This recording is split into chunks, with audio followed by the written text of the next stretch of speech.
राम राम दोस्तों, जय बाबा नीम करोली महाराज जी की। आशा है कि आपके ऊपर भी बाबा नीम करोली जी की, श्री राम जी की, शिव शंकर भोलेनाथ जी की, मेरे कृष्ण भगवान जी, मेरी राधा मैया, मेरी सीता मैया, मेरी माँ पार्वती, नवदुर्गा माँ, माँ जगदम्बी, सभी देवी देवता आपके ऊपर अपार कृपा बरसाएं, यही मेरी प्रार्थना है। आपके घर परिवार में भी सभी कुशल मंगल हो, यही प्रार्थना के साथ, यही मंगल कामना के साथ में आज इस शिव महापुराण का छठा सर्ग है, षष्ठम खंड है। इसका रुद्र संहिता युद्ध खंड का ये पाठ है। शुक्राचार्य की मुक्ति और इसके बाद में है शुक्राचार्य को मृत संजीवनी विद्या की प्राप्ति की कथा। आपके ऊपर सदैव कृपा दृष्टि बनाई रखे मेरे प्रभु। दोस्तों, आज मैं कैंची धाम के लिए यात्रा शुरू कर रहा हूँ साइकिल द्वारा, और आज के बाद में जितना भी मेरा 10-12 दिन का साइकिल का सफ़र है, मैं क्षमा चाहता हूँ। मैं आपको इस पुण्य ग्रंथ का पाठ नहीं सुना सकूँगा। रास्ते की जो वीडियो है वे मैं आपको देता रहूँगा, और बाबा नीम करोली जी की अपार कृपा आपके ऊपर और सभी देवी देवता आपके ऊपर अपार कृपा बरसाएं।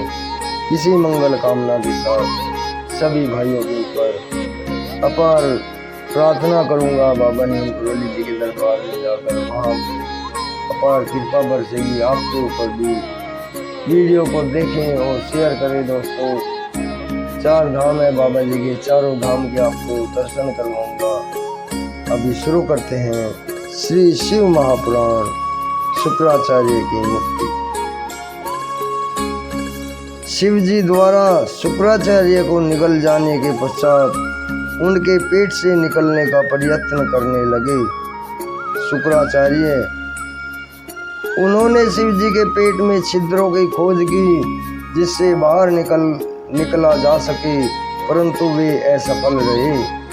इसके बाद वे शिव जी के मंत्र को जपते जपते उनके वीर्य रूप में उनके लिंग मार्ग से बाहर आ गए। उन्होंने बाहर आकर शिव जी को प्रणाम किया। पार्वती जी ने शुक्राचार्य को पुत्रवत मानकर विघ्न रहित कर दिया। शुक्राचार्य को देखकर दया के सागर महादेव बोले, हे भृगुनंदन, तुम जिस प्रकार मेरे लिंग द्वारा मेरे शुक्र वीर्य से निकले हो, इसलिए तुम्हारा नाम शुक्राचार्य होगा। बहुत समय पहले की बात है कि शुक्राचार्य ने वाराणसी में जाकर विश्वनाथ शिव जी का ध्यान करके भारी तप किया। वहां पर उनका ज्योतिर्लिंग स्थापित कराकर सुंदर कुएं का निर्माण कराया। इसके पश्चात 32 शेर पंचामृत से शिवलिंग को 1 लाख बार स्नान कराया। कमल पत्र, पुष्पों और सुगंधित द्रव्यों से शिवलिंग का पूजन किया। शिव सहस्र नाम का दिव्य स्तोत्रों से शिव जी का पूजन किया तथा हजारों वर्षों तक अपने चित्त को एकाग्र करके शुद्ध किया। शिव जी ने उनकी तपस्या से प्रसन्न होकर प्रकट हुए और उनसे वर मांगने को कहा। शुक्र जी ने पुलकित होकर शिव जी को प्रणाम किया और हाथ जोड़कर उनकी स्तुति की। शिव जी ने वरदान में उन्हें मृत संजीवनी विद्या प्रदान की, जिसके द्वारा मृत व्यक्ति को फिर से जीवित किया जा सकता है। भगवान शिव जी ने बताया, इस सत्येश्वरी विद्या के प्रभाव से तुम जो चाहोगे वे सभी कार्य संपूर्ण होंगे। तुम मेरे प्रभाव से सूर्य से भी ऊपर विलय का तारा बनकर चमकोगे। तुम्हारे उदय होने पर सभी विवाह आदि मांगलिक कार्य संपन्न होंगे। इस प्रकार वर प्रदान कर शिव जी उसी लिंग में अंतर्धान हो गए। इस प्रकार भगवान शिव जी से शुक्राचार्य को मृत संजीवनी विद्या प्राप्त हुई। व्यास जी इससे बाद में है दोस्तों बाणासुर आख्यान। व्यास जी सनत कुमार से बोले, अब बाणासुर को गणपत्य पद की प्राप्ति की पवित्र कथा को सुनाइए।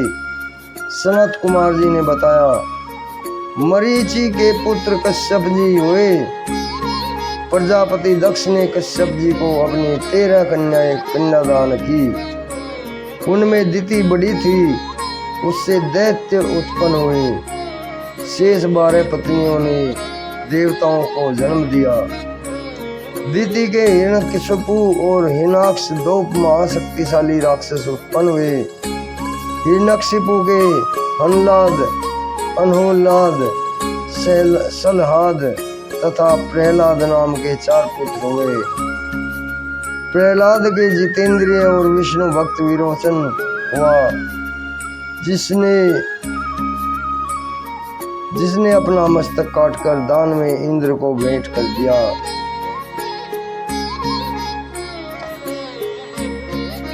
विरोचन का पुत्र बलि भी महादानी था। उसने वामन अवतार भगवान को अपनी सारी पृथ्वी दान में दे दी थी। बाली का पुत्र बाणासुर हुआ, जो शिव जी का भक्त और महादानी था।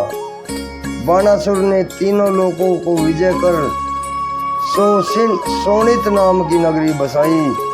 एक बार बाणासुर ने वाद्य द्वारा शंकर भगवान को तांडव नृत्य द्वारा प्रसन्न किया।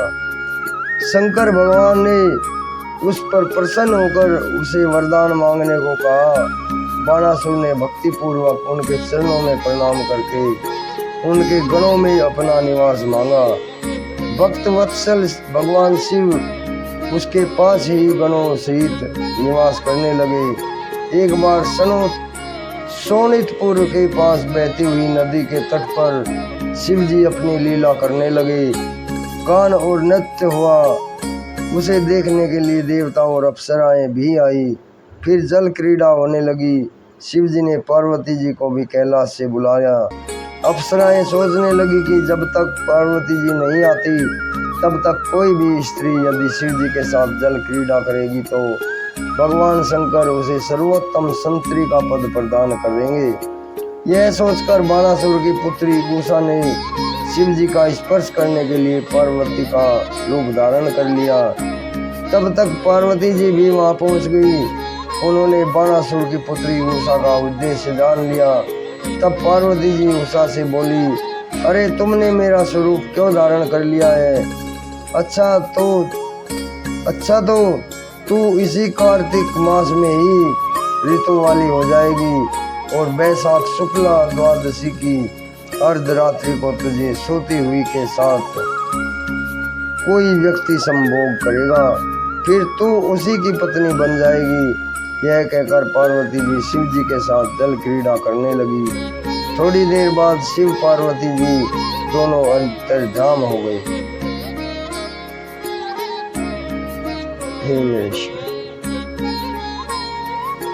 दोस्तों, आगे का पार्ट में कल आपको, अब तो कई दिन बीच में रुकना पड़ेगा दोस्तों, क्योंकि बाबा नीम करोली जी की यात्रा के बाद ही आपको मैं इस महाग्रंथ का उच्चारण सुना सकूंगा। अभी आज्ञा लेता हूँ मेरे भाई। सभी देवी देवता शिव शंकर भोलेनाथ जी, बाबा नीम करोली जी, हनुमान जी, श्री राम जी, गणपति महाराज जी, सभी आपके ऊपर कृपा दृष्टि बनाए रखें। इसी मंगल कामना के साथ अभी आज्ञा लेता हूँ। जय राम जी, जय शिव शंकर भोलेनाथ जी।